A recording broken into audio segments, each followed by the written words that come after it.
Hello students, welcome back to my YouTube channel APT Adda. I am your physics mentor Izharuddin. Light chapter के अंदर अभी तक मैंने cover किया है कि रिफ्लेक्शन क्या होता है। रिफ्लेक्शन में आपके प्लेन मिरर्स हो गए, स्फेरिकल मिरर्स हो गए, उनसे रिलेटेड बहुत सारी डेफिनेशंस हो गई। इमेज बनाने के रूल्स क्या होते हैं, कितने टाइप की इमेज होती हैं, ला बहुत सारी चीज़ें ऑलरेडी मैं अपलोड कर चुका हूँ। आप प्ले लिस्ट में जाइए, वहाँ पर आपको एक ही फोल्डर मिलेगा 10th स्टैंडर्ड फिजिक्स। उसके अंदर फिजिक्स के जितने भी चैप्टर हैं 10th स्टैंडर्ड के, आपको सभी के इम्पॉर्टेंट क्वेश्चंस और इम्पॉर्टेंट कॉन्सेप्ट वहाँ पर मिलने वाले हैं। तो आप उसको देखेंगे तो आप 100% वहाँ से एक अच्छा स्कोर कर सकते हैं वीडियोस को देखकर। तो आज हम एक नया टॉपिक लगाएंगे, लाइट से ही रिलेटेड है, और इस टॉपिक का नाम है रिफ्रैक्शन। ठीक है, पेन कॉपी लेकर बैठिए, नोट्स लिखिए, रिफ्रैक्शन पढ़ेंगे कि रिफ्रैक्शन ऑफ लाइट क्या होता है। ये आपके लिए एक नया फिनोमेना है। हो सकता है आपने 8th स्टैंडर्ड पढ़ा हो लेकिन पूरी नॉलेज ना हो आपको कि रिफ्रैक्शन क्या होता है। तो आज आप सारे कॉन्सेप्ट अपने क्लियर करेंगे। कॉन्सेप्ट क्लियर होंगे तभी आपको न्यूमेरिकल्स लगाने में मज़ा आएगा। तो इससे पहले आप वीडियो को स्टार्ट करें तो पहले चैनल को सब्सक्राइब कर दें, वीडियो को लाइक करें और हेडिंग डालिए रिफ्रैक्शन ऑफ लाइट। देखिए रिफ्रैक्शन ऑफ लाइट क्या होता है।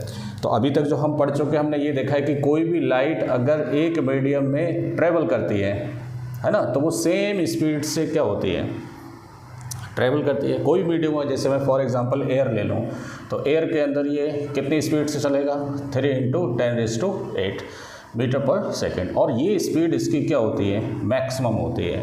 तो अभी तक हमने रिफ्लेक्शन के अंदर यही पढ़ा था कि अगर आप कोई मिरर लेते हैं, चाहे प्लेन मिरर हो चाहे स्फेरिकल मिरर हो, ये मीडियम को डिवाइड नहीं कर रहा है, इधर भी एयर है इधर भी एयर है। हरी बात समझ में। तब उस केस में लाइट रे जब इसके ऊपर इंसिडेंट होती है तो रिफ्लेक्शन के बाद क्या हो जाती है, उसी मीडियम में वापस आ जाती है। तो स्पीड के अंदर कोई चेंजेस नहीं आते हैं, है ना। तो अगर स्पीड में चेंजेस नहीं आते हैं तो इसका मतलब मीडियम चेंज नहीं होता है, और जब मीडियम चेंज नहीं होता है और लाइट उसी मीडियम में अगर वापस चली जाती है तो this phenomena is known as reflection. लेकिन अब हम क्या पढ़ने वाले हैं, रिफ्रैक्शन। अब हम क्या करेंगे, कुछ इस तरह की एक्टिविटी करेंगे कि इसकी स्पीड में क्या आना चाहिए, चेंज आना चाहिए, या इसके पाथ में क्या आना चाहिए, चेंज आना चाहिए। तो उसके लिए हम क्या करेंगे, मीडियम के बारे में ऑलरेडी मैं एक्सप्लेन कर चुका हूँ पिछले उसमें। तो सबसे जो रेयरर मीडियम होता है वो क्या होता है, एयर होता है, और सबसे डेंसर मीडियम क्या होता है, डायमंड का होता है। किसका, डायमंड का। इसके बीच में बहुत सारे मीडियम लाई करते हैं, जैसे वाटर हो गया, है ना, ग्लास हो गया, कैरोसिन हो गया, ऑयल हो गए, बहुत सारे, ये सभी क्या कहलाते हैं, मीडियम कहलाते हैं। इनके अंदर लाइट ट्रेवल करती है, लेकिन लाइट की स्पीड मैक्सिमम इसमें होती है, मिनिमम इसमें होती है। आप यहाँ नोट कर सकते हैं कि मैक्सिमम स्पीड लाइट की कहाँ होती है, किस मीडियम में, एयर में, और मिनिमम कहाँ होती है, डायमंड के अंदर। ठीक है, देखिए बहुत ही क्लियर कट क्रिस्टल वे में समझना है इस टॉपिक को कि रिफ्रैक्शन ऑफ लाइट क्या होता है। देखिए अगर फॉर एग्जांपल मैं कोई मीडियम ले लूँ, अब मीडियम का नाम भी दे दो, ग्लास दे दो, कोई भी आप ले सकते हैं। ठीक है, इसके रेस्पेक्ट में दूसरा मीडियम आप कोई रेयरर ले लो, रेयरर मीडियम ले लो आप। ठीक है, रेयरर मीडियम में एयर ले लेता हूँ, और ये ग्लास ले लेता हूँ, है ना। ग्लास आपका डेंसर मीडियम हो गया, क्या हो गया, डेंसर। तो यहाँ पर हमें क्या ऑब्जर्वेशन मिलेगा कि अगर कोई लाइट रे ऑब्लिकली इसके ऊपर इंसिडेंट होती है ना, इंसिडेंट होती है, तो क्या होता है, अगर मीडियम चेंज नहीं होता, अभी देखो मीडियम चेंज हो रहा है, ये मीडियम एयर है, ये ग्लास है, तो ग्लास और एयर को चेंज करने वाली जो सरफेस होती है, मीडियम को सेपरेट करने वाली जो सरफेस होती है, उसे हम इंटरफेस बोलते हैं। क्या बोलते हैं, इंटरफेस। नोट कर लीजिए इंटरफेस क्या होता है। Interface is the surface which divide the two mediums. दो मीडियम को क्या कर देती है, वो डिवाइड कर देती है। एक तरफ रेयरर, एक तरफ डेंसर, कुछ भी हो सकता है, डेंसर ऊपर हो सकता है, रेयरर नीचे हो सकता है। फिलहाल दो मीडियम को डिफ्रेंशिएट करती है, ये अलग अलग बताती है। ठीक है, अब होगा क्या, ये लाइट रे रेयरर से जब डेंसर में जाती है, क्लियर, तो इसको समझने के लिए वैसे ये लाइट रे क्या होना चाहिए थी, सीधी जाना चाहिए थी। अगर मीडियम चेंज नहीं होता तो ये लाइट रे क्या हो जाती, सीधी निकल जाती। लेकिन ये क्या हो जाएगी, थोड़ी सी बेंड हो जाएगी। क्यों बेंड हो जाएगी, कैसे पता चलेगा, इसके लिए आप नॉर्मल डालिए। क्लियर, अगर आप नॉर्मल यहाँ पे डालेंगे समझने के लिए ज्योमेट्रिकली, तो क्या होगा, जब भी कोई लाइट रे रेयरर से डेंसर में जाती है तो ये टूवर्ड्स द नॉर्मल क्या हो जाती है, बेंड हो जाती है। क्लियर। अब बेंड क्यों हो जाती है, क्योंकि एयर के अंदर स्पीड क्या होती है, ज़्यादा होती है, और डेंसर मीडियम ग्लास के अंदर स्पीड क्या हो जाती है, कम हो जाती है। तो इसलिए ये अपने पाथ से क्या हो जाती है, डेविएट हो जाती है। तो किसी लाइट रे का एक मीडियम से दूसरे मीडियम में जाकर अपने पाथ से डेविएट हो जाना क्या कहलाता है, रिफ्रैक्शन कहलाता है। क्या कहलाता है, रिफ्रैक्शन। पहला हेडिंग डालिए, refraction of light. Refraction of light, clear. Heading डालिए, देखो, deviation in path of a light ray from one medium to another is called refraction of light. क्या कहलाता है, रिफ्रैक्शन ऑफ लाइट कहलाता है।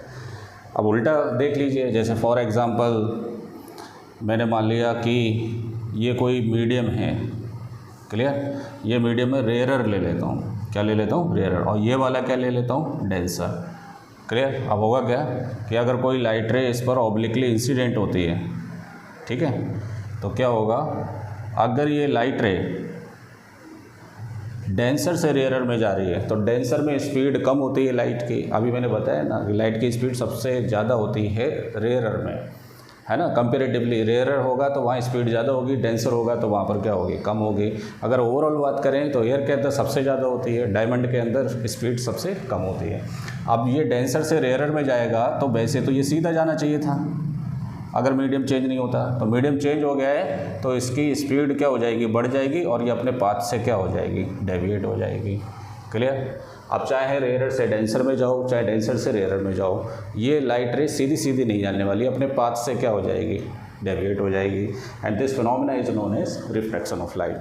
आई होप सो आपको समझ में आया होगा। मैंने बहुत ही सिंप्लीफाइड वे में आपको समझाया, क्योंकि आप पहले अपनी लोकल भाषा में या लैंग्वेज में समझिए कि रिफ्रैक्शन क्या होता है। आप कहीं भी जाएंगे, कोई भी जैसे कोई भी टॉपिक होता है तो आपको उसकी नॉलेज होना चाहिए। मैं आपसे बोल दूँ, अगर आपको क्रिकेट में इंटरेस्ट है, आप 10 मिनट बोल के दिखाइए तो आप आराम से बोल सकते हैं, है ना। विराट कोहली से लेकर सचिन तेंदुलकर, अजहरुद्दीन, पता नहीं किस किस की हिस्ट्री बता दें, क्योंकि आपको इंटरेस्ट है उसमें, नॉलेज है आपको उसमें, तो नॉलेज यहाँ भी होना चाहिए। What is refraction of light, किसी लाइट रे का, इसके देखो कुछ कंडीशंस होती हैं। यहाँ पर कंडीशन ये है कि मीडियम का चेंज होना बहुत ज़रूरी है। अगर मीडियम चेंज नहीं होगा तो लाइट के पाथ में कुछ भी नहीं होने वाला है, एज इट इज़ ऐसा का ऐसे ही निकल जाएगा लाइट रे, है ना।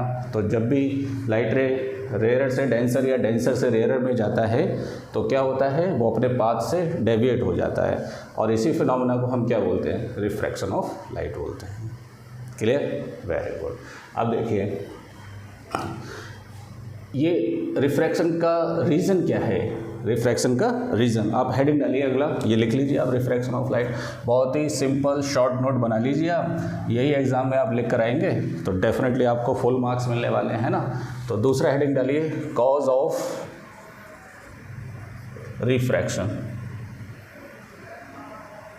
रिफ्रैक्शन का कॉज क्या है ना, तो ये हमें मालूम है, जो अभी बात बताई है वही कॉज है। रिफ्रैक्शन का कॉज ये है कि लाइट की स्पीड मीडियम चेंज होने से क्या हो जाती है, चेंज हो जाती है, और यही वजह है कि वो अपने पाथ से क्या हो जाती है, डेविएट हो जाती है, क्लियर। अब वो डेविएशन दो तरीके का हो सकता है, या तो टूवर्ड्स द नॉर्मल हो सकता है, या फिर क्या हो सकता है, अवे द नॉर्मल हो सकता है। ये इसके कॉजेज़ क्या होते हैं, रिफ्रैक्शन के कॉजेज़ होते हैं। क्या होते हैं causes, as we know that, झूठ लिखिए क्योंकि आप नहीं जानते हैं, as we know that the speed of light, the speed of light change by change in medium.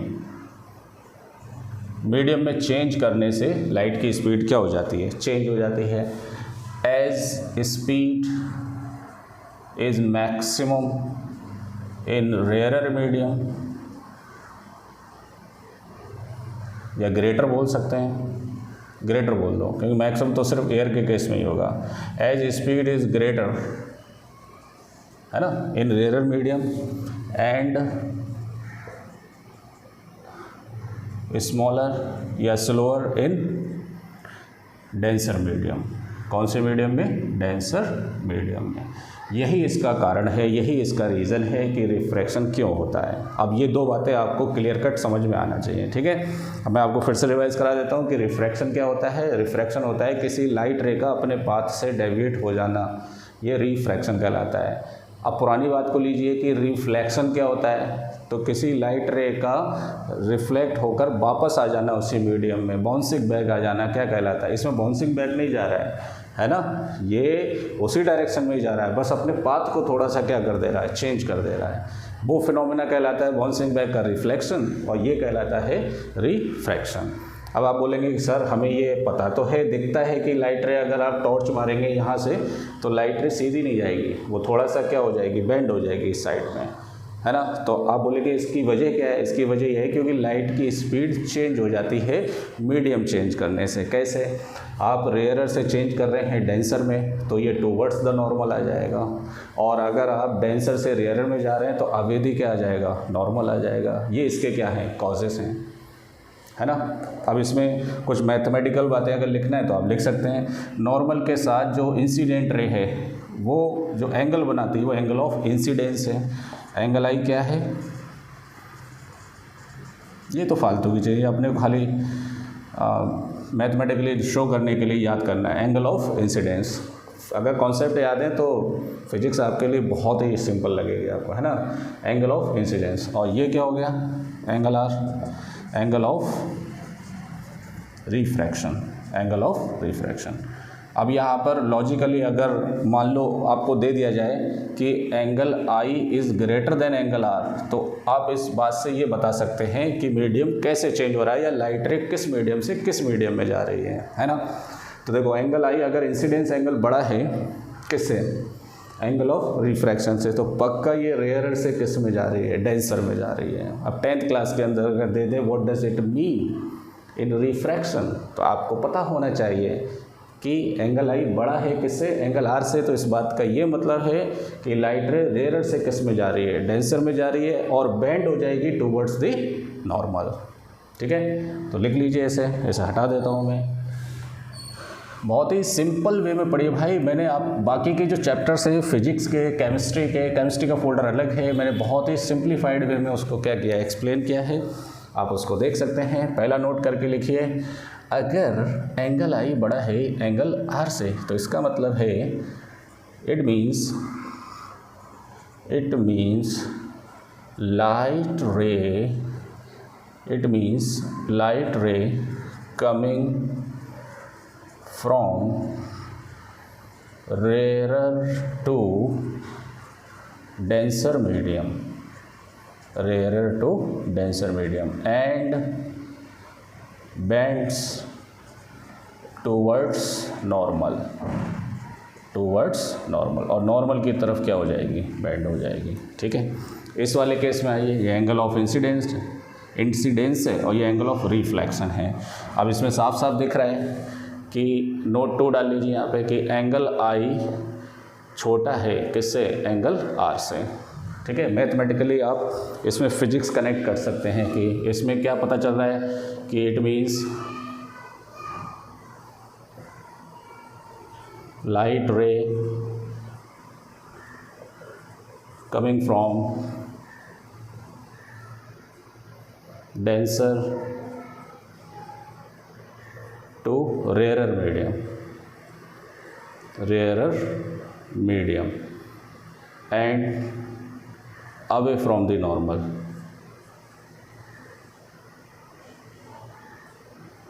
और नॉर्मल से क्या हो जाती है, दूर हो जाती है, ठीक है। बना लीजिए। तो ये एक सिंपल सा रिफ्रैक्शन का कॉन्सेप्ट था जो मैंने आपको समझा दिया है। अब थोड़ा सा इसको स्ट्रेच करते हैं, आगे बढ़ाते हैं, एक्सटेंड करते हैं कि इसमें और क्या क्या चीज़ें हो सकती हैं। अब यार जाहिर सी बात है, लाइट तो पूरी दुनिया के अंदर ही है, तो वो कहीं ना कहीं हमें दिखाई देना चाहिए कि कहाँ पे रिफ्लेक्शन हो रहा है, कहाँ पे रिफ्रैक्शन हो रहा है ना। तो उसके लिए हमें इसके एग्जाम्पल पता होना चाहिए। तो अगला हेडिंग डालिए, examples of refraction of light, examples of refraction of light, ठीक है। आप समझने पे फोकस करिए, ठीक है। लिखने के लिए तो बहुत सारी किताबें हैं, आप NCERT है, ऑल इन वन है, 100% है, बहुत सारी बुक्स हैं, आप किसी से भी लिख सकते हैं, ठीक है। लेकिन हर किसी में बात एक ही होती है, अब किस तरह से रिप्रेजेंट की जाती है यही इंपॉर्टेंट चीज़ है, और यही वजह है कि टीचर्स आज तक बने हुए हैं, अदरवाइज़ किताबों से ही काम हो जाता है। चलिए, इमोशनल होने की ज़रूरत नहीं है। एग्जाम्पल देखिए, पहला एग्जाम्पल रिफ्रैक्शन का एग्जाम्पल क्या क्या हो सकते हैं। एक आपने देखा होगा कि अगर आप किसी गिलास में पानी भरकर उसके अंदर एक नींबू रख दें, क्या रख दें, नींबू, तो नींबू का साइज़ तुम्हें कैसा दिखाई देगा, लेमन, है ना, नींबू का साइज़ तुम्हें बड़ा दिखाई देगा, है ना। आप घर पे प्रैक्टिकल करके देखिए, आप ग्लास का, कांच का आप क्या लीजिए, एक गिलास लीजिए, उसमें पानी भरिए, फिर नींबू डालिए उसके अंदर, तो नींबू तुम्हें थोड़ा बड़ा दिखाई देगा। इसका रीज़न क्या है, रिफ्रैक्शन, ठीक है। आप बोलेंगे सर प्रूफ करके बताइए कैसे, तो आगे एक चैप्टर आएगा ह्यूमन आई एंड लाइट के बारे में, या लाइट रे, उसके अंदर आपको मायोपिया, हाइपरमेट्रोपिया और तारे क्यों टिमटिमाते हैं, नीला आसमान क्यों दिखाई देता है, वो सारी प्रैक्टिकल बातें वहाँ पर चलेंगी, तभी मैं करूँगा ये, ठीक है। पहला तो एग्जांपल ये है कि when a lemon is dipped into a water in a glass then it appears to be bigger in size, कैसा दिखाई देता है, ये बड़ा दिखाई देता है। दूसरा, अगर आप किसी बाल्टी में पानी भरकर उसकी तली पर कोई सिक्का रख दें, 10 का, 5 का, 1 का, जैसा भी है, तो वो सिक्का तुम्हें किधर अपीयर दिखाई देगा, ऊपर के साइड दिखाई देगा तुम्हें, और जबकि वो होगा तली में। ये भी किसका एग्जाम्पल है, रिफ्रैक्शन का, जो हमें प्रैक्टिकल लाइफ में दिखाई देते हैं। अगर 10th क्लास में आ जाए कि right any 2 examples of refraction of light, तो आप नींबू वाला दे सकते हैं, सिक्के वाला दे सकते हैं, क्लियर। और देखिए, तीसरा आप देखेंगे कोई स्विमिंग पूल होते हैं ना, स्विमिंग पूल में अगर आप देखेंगे क्लीन वाटर होता है उसके अंदर, तो उसकी जो तली होती है ना, अपने को थोड़ी सी ऊपर की साइड कैसी दिखाई देती है, आउटवर्ड दिखाई देती है। ये भी किस वजह से है, रिफ्रैक्शन ऑफ लाइट की वजह से। ये सारे एग्जांपल आप लिख लीजिए, जब इसका अगला चैप्टर आएगा तो उसके अंदर 1 बाय 1 सभी रिफ्रैक्शन के थ्रू मैं क्या करूँगा, आपको एक्सप्लेन करूँगा। यहाँ पर ज़रूरत नहीं है ना, पूछा नहीं है यहाँ पर, ठीक है। फिर एक और एग्जाम्पल लेते हैं, ठीक है। कौन सा एग्जाम्पल बताइए, जो स्टार होते हैं स्काई में, वो भी क्या करते हैं, ट्विंकलिंग करते हैं। इसका भी रीज़न क्या है, रिफ्रैक्शन ऑफ लाइट है। इसका भी रीज़न यही है, रिफ्रैक्शन ऑफ लाइट, कि तारे कैसे टिमटिमाते हैं। तो इसको भी मैं उसी चैप्टर के अंदर एक्सप्लेन करूँगा। मैं तो सिर्फ आपको एक एग्जांपल बता रहा हूँ कि किस तरह से इसके अंदर आप एग्जांपल लिख सकते हैं, ठीक है। और भी देखो बेस्ट एग्जांपल है, अगर आपने किसी कांच के गिलास में पानी भरा और आपने पेंसिल रख दी यहाँ पर, क्लियर, तो पेंसिल कैसी दिखाई देगी तुम्हें, थोड़ी टेढ़ी दिखाई देगी।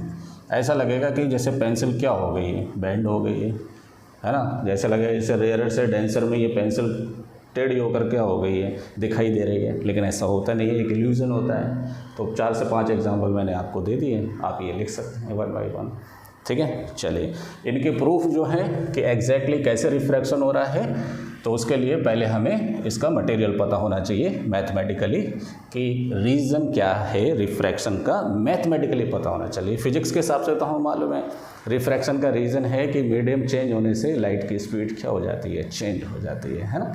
चलिए आगे पढ़ते हैं।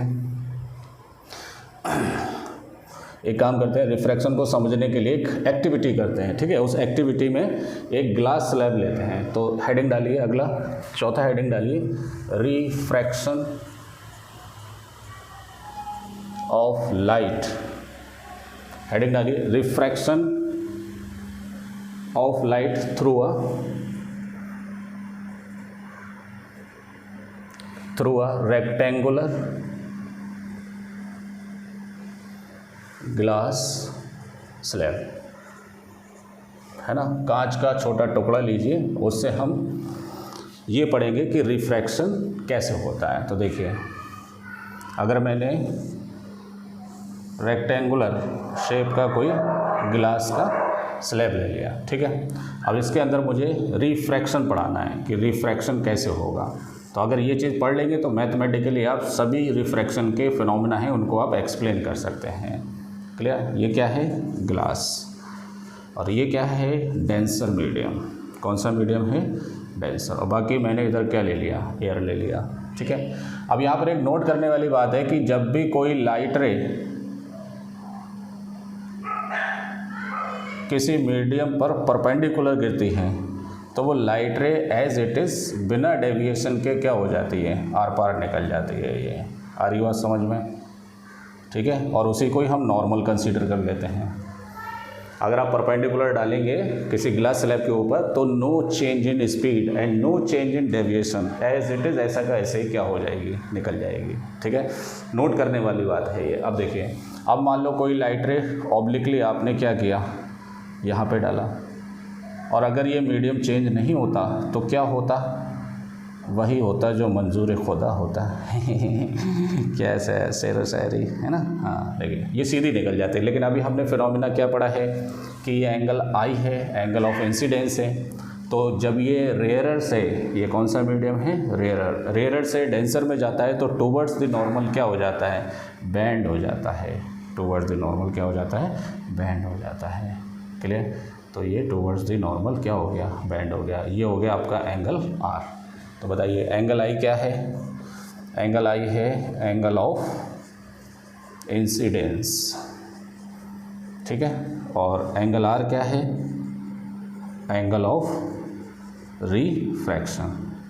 अब देखिए ग्लास स्लैब में क्या है कि पहले आप रेयरर से डेंसर में जा रहे हो तो एक बार रिफ्रैक्शन हो गया।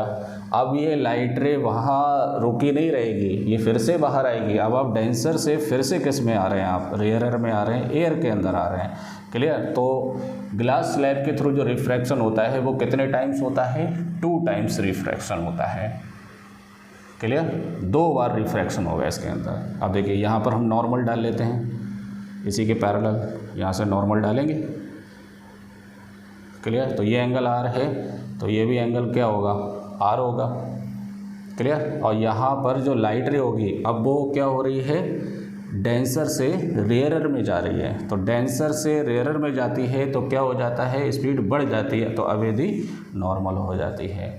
अब यहाँ से एक पूरी एक्टिविटी का मैंने फिगर बना दिया ये, ठीक है। इस फिगर से आपने को साफ साफ दिख रहा है क्या कि जो इंसिडेंट रे थी बराबर, और जो फाइनली 2 बार रिफ्रैक्शन होकर निकल रही है, इसे हम इमर्जेंट रे बोलते हैं। क्या बोलते हैं इसे, इमर्जेंट रे। और this angle is known as emergent angle. कौन सा एंगल, इमर्जेंट एंगल। तो प्रैक्टिकली सबसे नंबर 1, एक तो 2 टाइम्स क्या होता है, रिफ्रैक्शन होता है। नंबर 2, एंगल ऑफ इंसिडेंस और एंगल ऑफ इमर्जेंट आपस में क्या होते हैं, इक्वल होते हैं। दिस इज फैक्ट, सच्चाई है ये। एंगल ऑफ इंसिडेंस कितना भी रखिए, 45 अगर 45 डिग्री रखेंगे तो यहाँ पर भी लाइट रे कितने एंगल से बाहर निकलेगी, 45 डिग्री से बाहर निकलेगी। क्लियर। दूसरा पॉइंट ये हो गया आपका, ठीक है। तीसरा पॉइंट कि अगर लाइट रे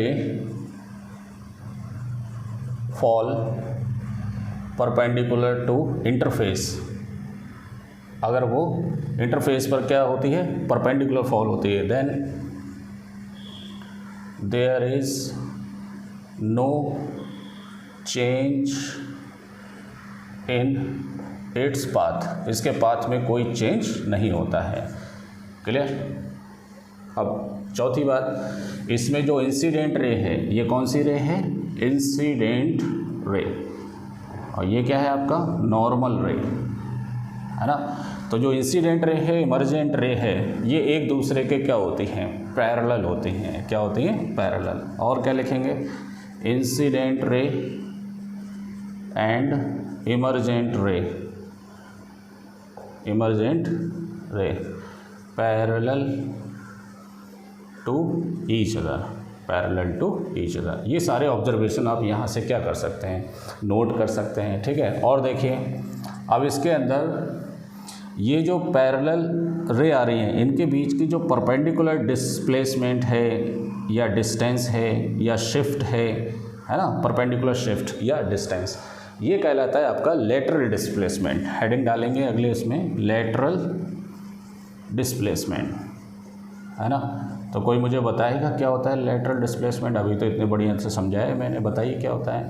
the perpendicular distance between the incident ray and emergent ray is known as lateral displacement. ये लेटरल डिस्प्लेसमेंट आप कैसे बढ़ा सकते हैं, कैसे घटा सकते हैं, आप एंगल बढ़ाते चले जाइए, लेटरल डिस्प्लेसमेंट बढ़ता जाएगा, है ना। तो क्या लिखेंगे, perpendicular distance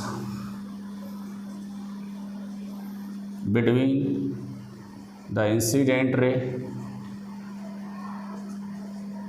and emergent ray is called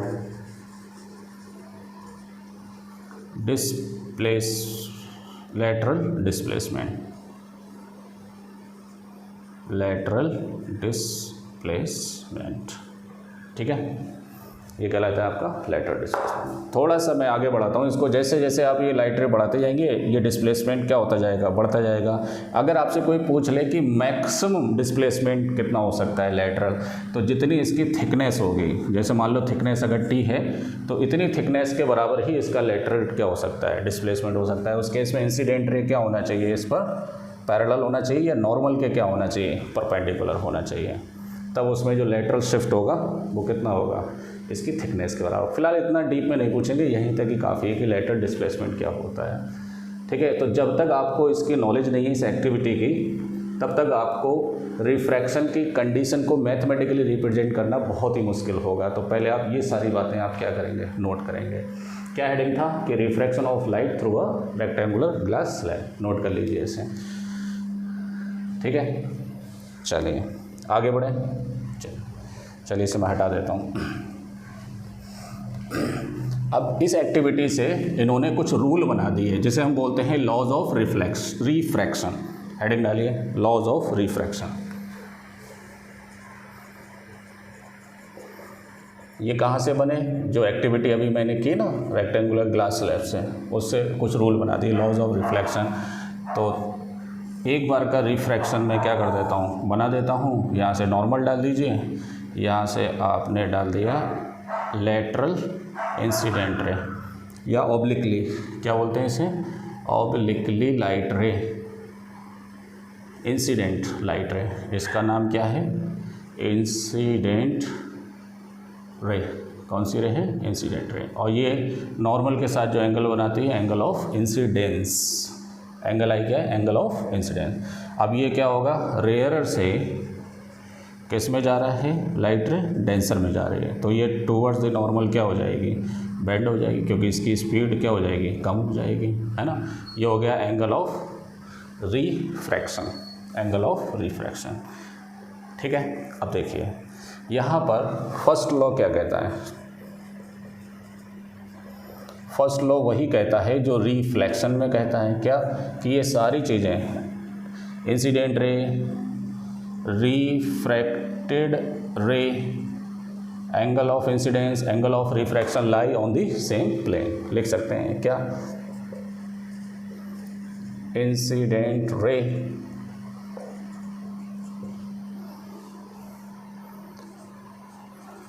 angle of incidence,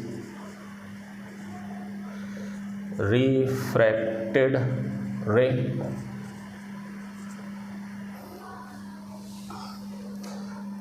and angle of refraction, normal भी लिख सकते हैं, are lie on the same plane, है ना। सेम प्लेन का मतलब अगर आप यहाँ से एक पेपर डालें इस तरह से, तो वो सारी लाइट रे पेपर के ऊपर ही आएंगी, ऐसे नहीं आएंगी कि लाइट रे ऐसे गई, है ना, तो इधर को भाग गई या अंदर की तरफ घुस गई, ऐसा नहीं होगा। इसी के डायरेक्शन तो देखो इसका ऐसा है, लेकिन अगर आप ऐसे ऐसे कट मारेंगे, जैसे मान लो ये शुगर केन है, गन्ना है, अगर गन्ने को आप इस तरह से कट मारेंगे आधे गन्ने पे, तो आधा ऊपर भी कटेगा और बीच में से आधा इधर भी कट जाएगा, क्रॉस सेक्शन एरिया उसका। ठीक है, ये बात समझ में आना चाहिए, वरना लोग सोचते हैं कि इस प्लेन पे लाई कर रहा है, अरे घंटा इस पे लाई नहीं कर रहा है, इस पे लाई नहीं कर रहा है, इंटरफेस पे तो ये कौन मिल रहा है, इस इंटरफेस पे तो पॉइंट ऑफ कांटेक्ट मिल रहा है ये। ठीक है, अगर आप यहाँ पे एक प्लेन डालेंगे इस तरह से, तो ये सारी बातें एक ही प्लेन पर क्या करेंगे, लाई करेंगे। ठीक है, अब देखिए जैसे ये नॉर्मल है, अब लाइट रे ऐसे आई, है ना, तो ये लाइट रे ऐसे आकर इधर को क्या होगी, बेंड होगी, तो ये ना इधर को जाएगी और ना अंदर की तरफ आएगी, उसी डायरेक्शन में, जैसे ये है ना, तो उसी डायरेक्शन में ही इधर को क्या हो जाएगी, बेंड हो जाएगी। ठीक है, चलिए दूसरा रूल जो होता है उसको स्नेल्स ने बताया था, इसलिए इसे स्नेल्स रूल भी बोलते हैं। क्या बोलते हैं, स्नेल रूल। स्नेल ने क्या बोला था कि आप जिस एंगल से लाइट रे को इंसिडेंट कराते हैं, बराबर, तो रिफ्रैक्टेड एंगल उसी एंगल पर क्या करता है, डिपेंड करता है। क्या करता है, डिपेंड। रिफ्लेक्शन में तो ये था कि angle of incident is equal to angle of reflection, आपस में क्या थे, बराबर थे। यहाँ बराबर नहीं होते हैं। यहाँ क्या होता है कि एंगल ऑफ इंसिडेंस का साइन वैल्यू और एंगल ऑफ रिफ्रैक्शन का साइन वैल्यू का सम हमेशा क्या रहता है, कांस्टेंट रहता है। क्या रहता है, कांस्टेंट। क्लियर। अब देखो इसकी थ्योरी तो आप ऐसे लिख सकते हैं, the ratio of the sine value of incident angle to the sine value of refraction angle is always constant. ये तो आप लिख सकते हैं, लेकिन मैं इसको समझाता हूँ ये होता क्या है। अब जैसे फॉर एग्जांपल आपने इस एंगल से लाइट रे डाली और यहाँ रिफ्रैक्ट हो गए। अब यहाँ से अगर मैं परपेंडिकुलर डाल दूँ यहाँ पर, तो ध्यान से सुनना, अगर मैं इसकी साइन वैल्यू निकालूँ तो साइन आई क्या होता है, परपेंडिकुलर अपॉन हाइपोटेन्यूस। परपेंडिकुलर मैंने मान लिया 3 और ये मान लिया 6, तो 3/6 समझाने के लिए तो 1/2 हो गया। अब उसी के करस्पॉन्डिंग ये अपने हिसाब से बेंड होगा, तो यहाँ से परपेंडिकुलर डाल लो। परपेंडिकुलर डालूंगा तब यहाँ से निकालूंगा मैं साइन आर। तो साइन आर क्या होता है, साइन होता है परपेंडिकुलर अपॉन हाइपोटेन्यूस, बराबर। अब मैंने फॉर एग्जांपल मान लिया ये 2 और ये कितना ले लिया मैंने 4, तो ये हो गया 2/4, है ना। कुछ भी ले सकते हो, जैसे कुछ और ले लो, जैसे ले लो 2 ले लो, ये 5 ले लो, तो कितना हो गया 2/5, ठीक है। अब मैं अगर इसको डिवाइड करूं, किसको, sine I upon sine R को, तो कितना हो जाएगा 1/2 अपॉन 2/5, तो ये हो गया 1/2 इंटू 5/2, तो 5/2 2 जा 4, तो 1.25 आएगा लगभग ये वैल्यू, ठीक है। अब कहने का मतलब क्या है, अगर आप मीडियम चेंज नहीं कर रहे हैं, गिलास ही रख रहे हैं मीडियम, ठीक है। अब आप लाइट रे को ऐसे इंसिडेंट कराइए इस तरह से, तो अगर मैं एंगल की बात करूँगा तब एंगल ये होगा, तो उसी के करस्पॉन्डिंग ये लाइट भी, मतलब ये वैल्यू भी क्या हो जाएगी, इंक्रीज़ हो जाएगी, ये भी क्या हो जाएगी, इंक्रीज़ हो जाएगी। तो जिस प्रोपोर्शन में एंगल इंक्रीज़ होगा उसी प्रोपोर्शन में ये लाइट की डिस्टेंस और ये डिस्टेंस भी आपस में क्या हो जाएगी, बढ़ जाएगी, और उसी के अकॉर्डिंग ये वैल्यू भी क्या हो जाएगी, थोड़ी सी इंक्रीज़ हो जाएगी। तो कुल मिलाकर अगर मैं फिर से क्या निकालूँ, sine I upon sine R, तो वो अलग अलग वैल्यूज़ आएंगी साइन आई की, साइन आर की, लेकिन सॉल्व करने के बाद फिर से ये किसके बराबर आएगा, 1.25 के बराबर आएगा। तो किसी पर्टिकुलर मीडियम के लिए साइन आई और साइन आर की वैल्यू हमेशा क्या रहती है, कांस्टेंट रहती है। फॉर एग्जांपल अगर मैं गिलास की बात करूं, तो गिलास के केस में अगर कितना आता है, 1.25 आता है, तो हर ग्लास के केस में ये रेशियो हमेशा क्या आएगा, कांस्टेंट ही आएगा, 1.25 ही कहलाएगा। अब यही चीज़ अगर मैं वाटर ले लूँ, क्या ले लूँ, वाटर, तो इसकी वैल्यू चेंज हो जाएगी, इसकी वैल्यू क्या हो जाएगी, चेंज। और ये जो कांस्टेंट आता है, स्नेल ने इसका नाम रखा था रिफ्रैक्टिव इंडेक्स। इसका नाम क्या रखा था, रिफ्रैक्टिव इंडेक्स। और ये रिफ्रैक्टिव इंडेक्स अगर आप देखेंगे तो लाइट की स्पीड का एक्सटेंट फॉर्म है। एक्सटेंट फॉर्म का मतलब लाइट की स्पीड चेंज हो जाती है, वो बात सही है, लेकिन कितनी चेंज हो जाती है ये पता करने के लिए इस वैल्यू को निकाला गया है, और इस वैल्यू को हम क्या बोलते हैं, रिफ्रैक्टिव इंडेक्स बोलते हैं, ठीक है। तो किसी भी मटेरियल के लिए, किसी भी मीडियम के लिए, है ना, उसमें कितनी लाइट बढ़ेगी स्पीड या कितनी कम होगी, ये कौन डिसाइड करेगा, रिफ्रैक्टिव इंडेक्स डिसाइड करेगा। तो these are the laws of refraction, ठीक है। अब these are the laws of refraction. हम रिफ्रैक्टिव इंडेक्स के बारे में और डिटेल में बात करेंगे, पहले ये लिख लीजिए आप, लॉज ऑफ रिफ्रैक्शन, ठीक है। चलिए, अगर मैं थोड़ा सा हिंट दूं तो आपको बता सकता हूं कैसे। अगर आप देखेंगे रिफ्रैक्टिव इंडेक्स जिसका ज़्यादा होगा, आरी बात समझ में, तो उस मीडियम में लाइट की स्पीड उतनी ही कम होती चली जाएगी और वो उतना ही नॉर्मल की तरफ क्या होता चला जाएगा, बेंड होता चला जाएगा, नहीं चलता, ठीक है। और रिफ्रैक्टिव इंडेक्स की वैल्यू जितनी कम होगी तो वो उतना ही डेंसर कम होगा, मतलब रेयरर की तरफ जाएगा, तो लाइट जो है अवेदी क्या हो जाएगी, नॉर्मल हो जाएगी। देखिए कैसे मैं बताता हूँ, हेडिंग डालेंगे रिफ्रैक्टिव इंडेक्स।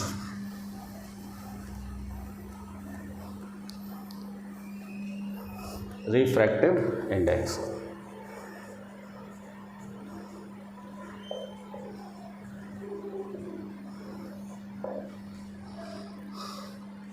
ठीक है।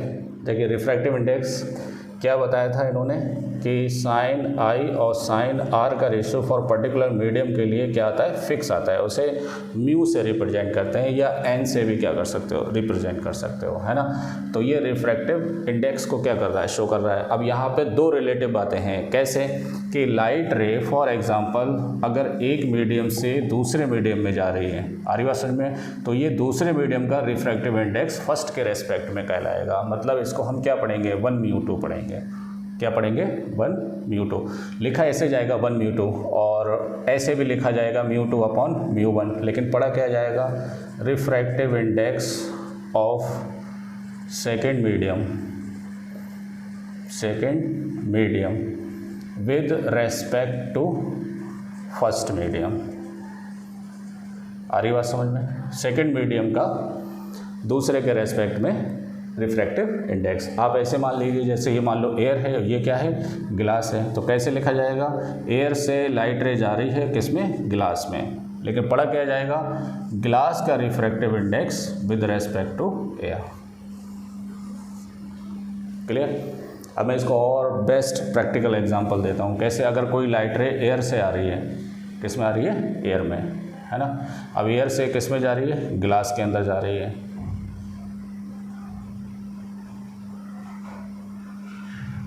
किसके अंदर, ग्लास के अंदर। तो ये टूवर्ड्स दी नॉर्मल क्या हो जाएगी, बैंड हो जाएगी। एंगल ऑफ इंसिडेंट है या एंगल ऑफ रिफ्रैक्शन है। क्लियर। अब देखिए रिफ्रैक्टिव इंडेक्स एक फ्रैक्शनल वैल्यू होती है। क्या होती है, फ्रैक्शनल वैल्यू। ये बात कैसे पता चलेगी, देखो एयर में लाइट की स्पीड कितनी होती है, 3 × 10⁸ होती नहीं होती है। अब जब ये ग्लास में जाएगा तो ये तो हमें मालूम है फिजिक्स के अकॉर्डिंग कि स्पीड इसकी कुछ ना कुछ क्या हो जाती है, डिक्रीज़ हो जाती है। तो मैंने मान लिया 2 × 10⁻, क्या हो गई, 8 हो गई। आ रही बात समझ में। तो स्पीड का आप क्या कर रहे हैं, कंपैरिजन तो कर रहे हैं, तो इससे ये कैंसिल हो गया, किसके बराबर हो गया, 1.5 के बराबर हो गया। और यही 1.5 किसको रिप्रेजेंट कर रहा है, रिफ्रैक्टिव इंडेक्स को। तो रिफ्रैक्टिव इंडेक्स एक क्या होती है, फ्रैक्शनल वैल्यू होती है। तो लिख सकते हैं कि it is a fractional value of speed of light from one medium to another medium. एक मीडियम से दूसरे मीडियम में उसकी लाइट की स्पीड का रेशियो ही क्या कहलाता है, रिफ्रैक्टिव इंडेक्स कहलाता है। अगर आपको एंगल आई और आर निकालने में अगर प्रॉब्लम आ रहा है तो आप लाइट की स्पीड से भी रिफ्रैक्टिव इंडेक्स क्या कर सकते हैं, बता सकते हैं। ठीक है। अब जैसे फॉर एग्जांपल एयर से ग्लास में अगर आप जा रहे हैं तो यहाँ पर refractive index of glass with respect to क्या है, रिफ्रैक्टिव इंडेक्स ऑफ एयर है। ठीक है। अब देखिए इसको ये भी बोलते हैं कि एयर का रिफ्रैक्टिव इंडेक्स हमेशा 1 होता है। कितना होता है, 1। तो आप डायरेक्ट इसको μg भी लिख सकते हैं। क्या लिख सकते हैं, μg। तो जब भी लाइट रे एयर से आती है तो उस रिफ्रैक्टिव इंडेक्स को हम बोलते हैं एब्सोल्यूट रिफ्रैक्टिव इंडेक्स। क्या बोलते हैं, एब्सोल्यूट रिफ्रैक्टिव इंडेक्स। और एब्सोल्यूट रिफ्रैक्टिव इंडेक्स को ही क्या बोलते हैं, रिफ्रैक्टिव इंडेक्स बोलते हैं। ठीक है। डायरेक्टली अगर रिफ्रैक्टिव इंडेक्स बोल रहे हैं तो आप मान के चलिए कि वो लाइट रे कहाँ से आ रही है, एयर से आ रही है। ठीक है। चलिए और डिटेल में बात करते हैं रिफ्रैक्टिव इंडेक्स को। देखिए कैसे, आप खुद सोचिए कि आप एयर से ग्लास में जा रहे हैं तो पहले स्पीड की बात करेंगे, है ना। देखिए यहाँ पे बहुत बच्चे कंफ्यूज होते हैं। अगर रिफ्रैक्टिव इंडेक्स की बात कर रहे हो तो ये है कि ग्लास का रिफ्रैक्टिव इंडेक्स एयर के रेस्पेक्ट में है। लेकिन जब आप स्पीड की बात करेंगे तो ऊपर स्पीड उसी की आएगी जहाँ से आप चलते आ रहे हैं। तो किस में आएगी, speed of light in air, जहाँ से आप चल रहे हैं, है ना। और यहाँ पर स्पीड ऑफ लाइट इन जो भी अदर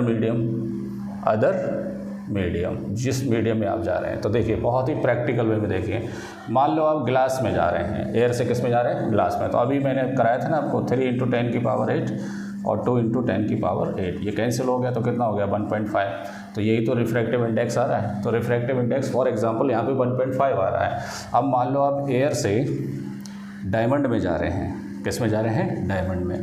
तो एयर में तो स्पीड वही रहेगी इसकी, लेकिन डायमंड में लाइट की स्पीड बहुत ज़्यादा कम हो जाती है। फॉर एग्ज़ाम्पल मान लो हो जाती है 0.5 मान लो, 0.5 इंटू 10⁸ स्पीड मैंने बहुत कम मान ली, तो यहाँ से कैंसिल हो जाएगा। तो कितना हो जाएगा 3/0.5 है ना, पॉइंट बढ़ाएंगे 0 बढ़ाएंगे तो 5 6 कितना हो गया 6। ये एक एग्जांपल है, एग्जैक्ट वैल्यू नहीं है। अब ज़रा सोचिए, मैं यही बात तो बता रहा था कि डेंसर मीडियम में, ज़्यादा डेंसर मीडियम में स्पीड कम होती चली जाएगी तो रिफ्रैक्टिव इंडेक्स की वैल्यू क्या होती चली जाएगी, बढ़ती चली जाएगी।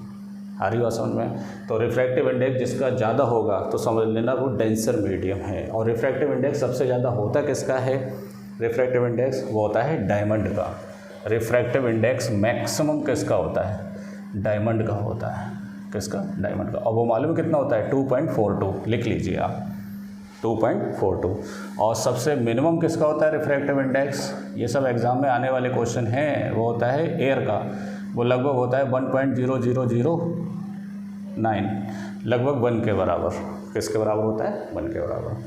ठीक है। अब ज़रा सोचिए, अगर आप एयर से ग्लास में जा रहे हो तो speed of light in air, जिसको सी से दिखाते हैं, speed of light in glass. ठीक है। अब एग्ज़ाम में होता क्या है कि आपको रिफ्रैक्टिव इंडेक्स दिया होगा।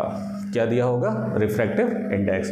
फॉर एग्ज़ाम्पल अगर इसका रिफ्रैक्टिव इंडेक्स मुझे दिया है 1.5, कितना दिया है इसका रिफ्रैक्टिव इंडेक्स 1.5, तब आप यहाँ से लाइट की स्पीड निकाल सकते हैं ग्लास के अंदर। कैसे, इसकी वैल्यू होती है 3 × 10⁸ अपॉन ये नीचे आ जाएगा 1.5 इज इक्वल टू किसके बराबर हो जाएगा, Vg के बराबर। ये इधर चला जाएगा।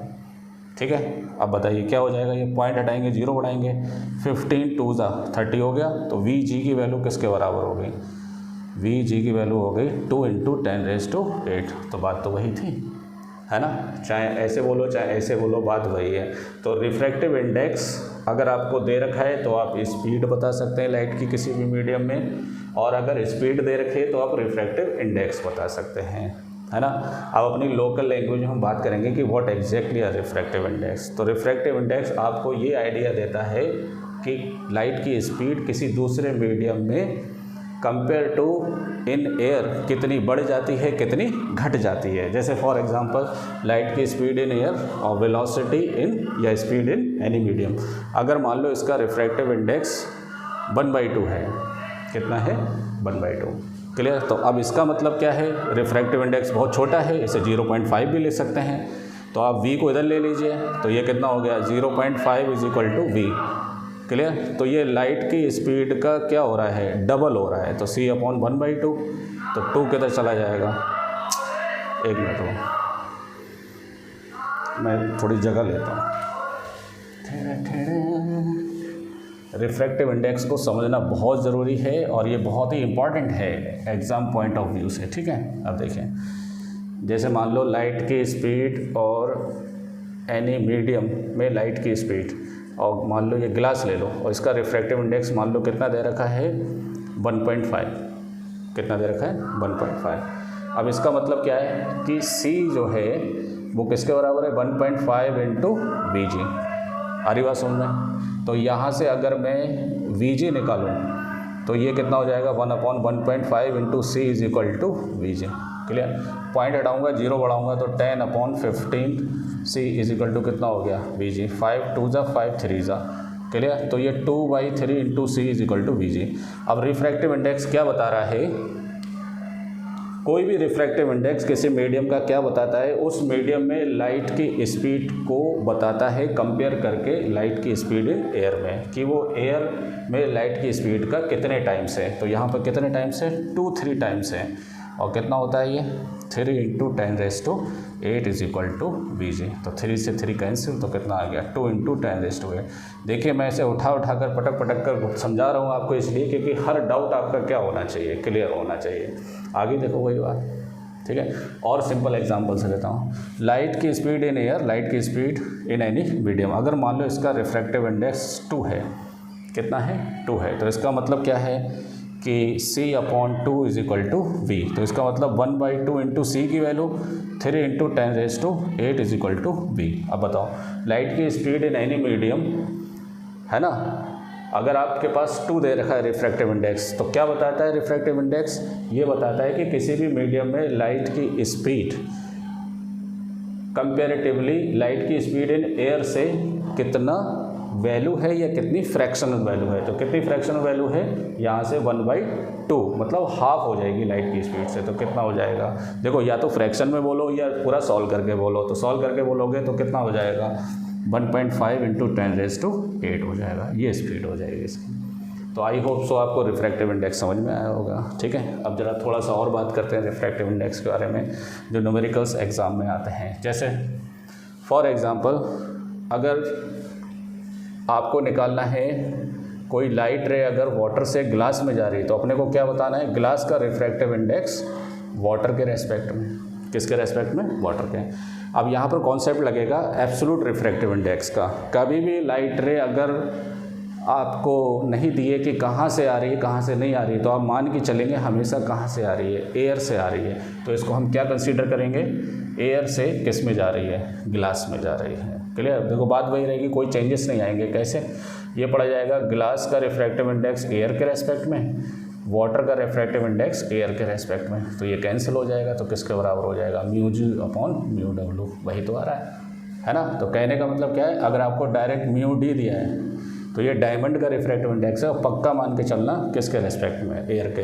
या मोरल ऑफ द स्टोरी, अगर आपको डायमंड का रिफ्रैक्टिव इंडेक्स 2.42 दिया है तो 100% ये किसके रेस्पेक्ट में लिया गया है, एयर के रेस्पेक्ट में लिया गया है।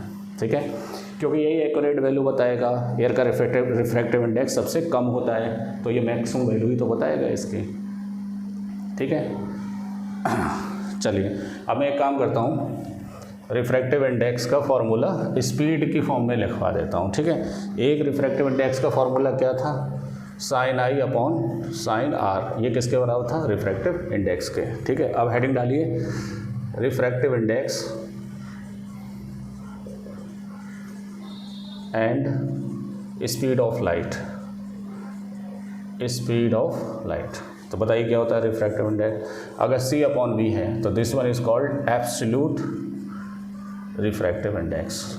अगर कोई लाइट रे एयर से आ रही है और किसी दूसरे मीडियम में, फॉर एग्जांपल ग्लास में है, तो लाइट ऑफ स्पीड है, क्या बोल रहा हूँ, speed of light in air और speed of light in any medium, और इसके केस में ग्लास के अंदर। ठीक है, अगर मान लो वाटर से किस में जा रहा है, ग्लास में, तो यहाँ स्पीड अलग होगी v1 और यहाँ स्पीड क्या होगी, v2 अलग होगी। ठीक है, आप लोग बहुत कंफ्यूज होते हैं, फिर से सुन लीजिए। अगर आप रिफ्रैक्टिव इंडेक्स की बात करेंगे तो क्या लिखा जाएगा, μg/μa, लेकिन जब वेलोसिटी या स्पीड की बात करेंगे तो जिस मीडियम से आ रहे हैं वही लिखेंगे। एयर से आ रहे हैं और किस में जा रहे हैं, ग्लास में जा रहे हैं। ये उल्टा नहीं होगा, ये सीधा का सीधा ही होगा, जहाँ से आ रहे हैं जहाँ जा रहे हैं वही लिखेंगे। और ये उल्टा लिखा जाता है, ग्लास का refractive index with respect to air के रेस्पेक्ट में। ठीक है, चलिए नोट कर लीजिए इसे। अब लास्ट टॉपिक, एक काम करते हैं कि एग्जाम्पल लेके सॉल्व कराता हूँ मैं। ठीक है, लिखो, light enters from air to diamond. Question लिखिए,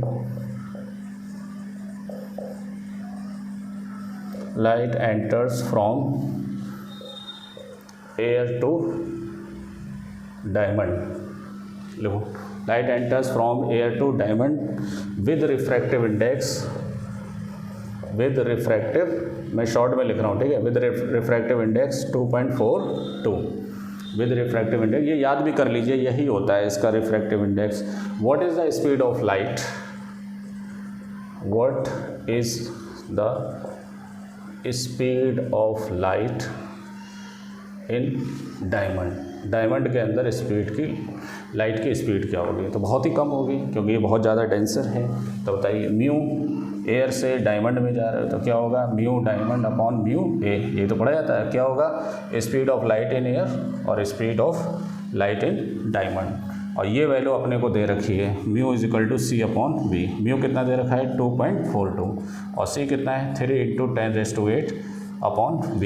तो यहाँ से v इधर आ जाएगा, ये नीचे आ जाएगा, तो कितना हो जाएगा, 3 इंटू 10⁻²/2.42। क्लियर। अब यहाँ से v इक्वल टू कितना हो गया, 2 पॉइंट हटाएंगे तो 2 जीरो बढ़ेंगे, तो ये हो गया 242 इंटू 10 की पावर कितना हो गया 8। आप 300 को डिवाइड करिए किससे 242 से, तो 1 जा 242 तो कितना हो गया 8 5 और पॉइंट लगाइए 0 बढ़ाइए तो लगभग 2 जा तो कितना आएगा 1.2 इंटू 10⁸ मीटर पर सेकेंड। तो किसी अगर आपको लाइट की स्पीड मिनिमाइज़ करनी है तो सबसे कम स्पीड यही हो सकती है लाइट की, इससे कम नहीं हो सकती क्योंकि ये डायमंड सबसे ज़्यादा डेंसर मीडियम होता है। तो अगर आपको टॉपिक समझ में आया हो तो चैनल को आप सब्सक्राइब कर दें, वीडियो को लाइक करें। अब मैं अगला टॉपिक लेकर आऊँगा, मिरर से रिलेटेड जितने भी न्यूमेरिकल्स हैं उनको लगाएंगे 1 बाय 1, उसके बाद लेंस पढ़ेंगे। Thank you.